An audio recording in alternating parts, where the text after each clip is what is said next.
निरंकार तो बुलानी चाहिए, लेकिन दास सोच रहा था कि उस सात संगत में और इस सात संगत में कुछ ज़्यादा फर्क नहीं है, इसलिए ऐसा भाव आया कि आपके द्वारा आपके चरणों में ही निरंकार है, आप जी प्रवान कर लेना।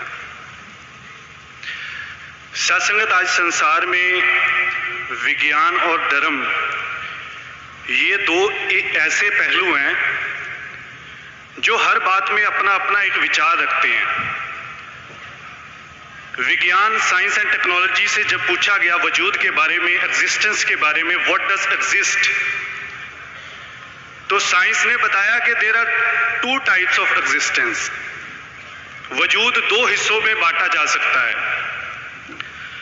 पहला तो वो हिस्सा जिसे हम जानते हैं, डेट वी नो, और दूसरा वो हिस्सा जिसे हम नहीं जानते, डेट वी डोंट नो।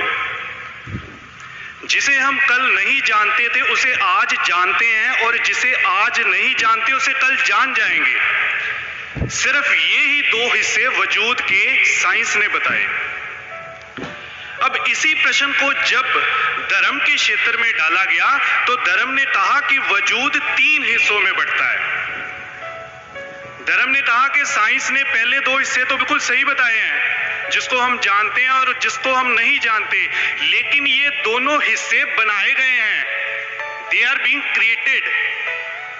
और जो तीसरा हिस्सा धर्म ने बताया वो है बनाने वाला, जिसने बनाया है, द क्रिएटर। अब धर्म ने ये बताया कि वो दोनों हिस्से इस तीसरे हिस्से के द्वारा इसके अंदर से ही निकले हैं, जिसे हम जानते हैं और जिसे हम नहीं जानते। ये दोनों उसमें से निकले हैं जो खुद बनाने वाला है, जिसने क्रिएट किया। अब साथ संगत, सच्चाई ये है, इस सच के साथ हमें जोड़ा जाता है, हमारी पहचान कराई जाती है इस सत्य के साथ। ये सच्चाई है, इसके साथ जुड़ना है। महात्मा बुद्ध साथ संगत कहीं चले जा रहे थे, रास्ते में कोई बड़ा सिद्ध महापुरुष मिला। महात्मा बुद्ध ने उनके चरणों पर नमस्कार की। अभी उठ ही रहे थे कि उस महापुरुष ने भी महात्मा बुद्ध के चरणों पर माथा टेक दिया। अब साथ संगत, महात्मा बुद्ध बड़े हैरान हुए कि महाराज आप तो बड़े महान हो, मैं तो कुछ नहीं हूं, अपात्र हूं, कोई गुण नहीं है, तो आपने मुझे नमस्कार क्यों की है, मेरे पैरों पर सर क्यों रखा है? तो साथ संगत, उस महापुरुष ने बताया, समझाया, कहते मैंने तेरे पैरों पर सिर रख के तुझे ये समझाने का यत्न किया है कि जो तेरे अंदर है वही मेरे अंदर है। वो अलग बात है तेरे अंदर सो रहा है, मेरे अंदर जाग गया है। जिस दिन तेरे अंदर भी जाग जाएगा तू भी समझ जाएगा, तू भी बुद्ध हो जाएगा। ये साथ संगत जागे हुओं की सभा है, जो जाग चुके हैं, जिनको पहचान हो गई है असलियत क्या है। बॉलीवुड की साथ संगत एक बड़ी पुरानी मूवी अमिताभ बच्चन की कुल्ली, ज्यादातर सबने देखी है। जरा सोचने वाली बात है साथ संगत, जो मेन कैरेक्टर है अमिताभ बच्चन, जिसका बहुत रुतबा है दुनिया में, बहुत एक स्टेटस है, और रोल क्या है, कुल्ली। अब उसी मूवी की बात करें, उसमें कुछ को स्टार्स होंगे जिनका रुतबा शायद अमिताभ बच्चन जैसा नहीं है, रोल उनको सेठ का मिला है, रोल बहुत अमीर का कर रहे हैं। लेकिन साथ संगत, सोचने वाली बात है, जब इज्जत की बात आएगी ना, जब सत्कार की बात आएगी, तो वो को स्टार्स अमिताभ बच्चन का कुल्ली समझ के सत्कार नहीं करेंगे। उनको पता है ये सिर्फ रोल कुल्ली का कर रहा है, एक्चुअल में ये अमिताभ बच्चन है, उसका सत्कार एक्चुअली जो है उसमें होगा। सो साथ संगत, ये कंक्लूजन निकलती है कि these are different roles, but actually we all are souls. हम क्या हैं? हम वो आत्मा है जो रोल अलग अलग कर रहे हैं। पूज्य राजकवि जी अक्सर कहा करते थे, ऐ सारियां गड्डियां बैठियां ने, कोई छोटी गड्डी, कोई बड़ी गड्डी, कोई मोटी गड्डी, कोई पतली गड्डी, कोई उच्ची गड्डी, कोई नीवी गड्डी, ये सब गड्डियां ने। गड्डियां का ड्राइवर भी चिक्को जिहा ही है। निरंकारी मिशन लोग सवाल पूछते हैं कि एक दूसरे के पैरों पर क्यों हाथ लगाते हैं, कोई ऊंच नीच नहीं, कोई बड़ा छोटा नहीं, कुछ नहीं देखते। कारण, क्योंकि साथ संगत ये उस ड्राइवर को नमस्कार करते हैं, उस ड्राइवर को नमस्कार हो रही है। और साथ संगत, ये तो हम सब मानते हैं, ये हमारे अपने द्वारा नहीं हुआ, करने वाला सतगुरु शहंशाह जी अवतार वाणी में लिखते हैं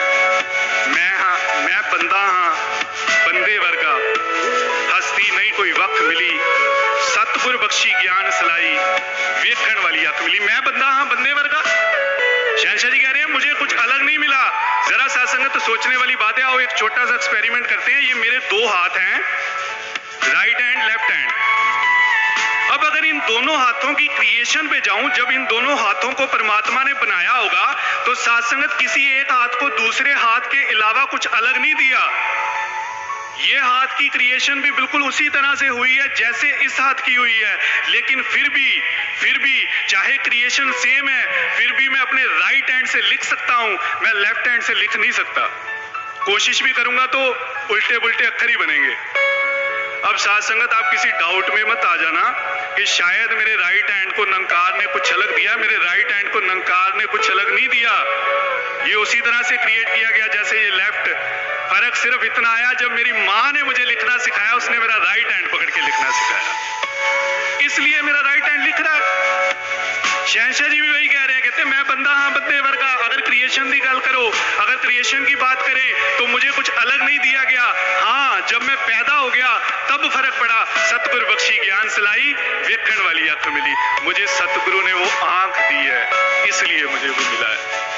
आओ साथ संगत, हम सब जितना भी ये परिवार, विशाल परिवार सारे हिंदुस्तान में, सारी दुनिया में, हम सबको ये एहसास है कि हम पर कृपा हुई है।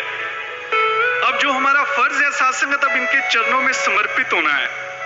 समर्पित कैसे? वो अपनी मत को, कहते हैं ना, अपनी समझ को समर्पित कर देना। कल ही दास संगत में ये बात रख रहा था। अगर साथ संगत एक टीचर के पास स्टूडेंट जाए तो वो टीचर कहता है 2 + 2 = 4।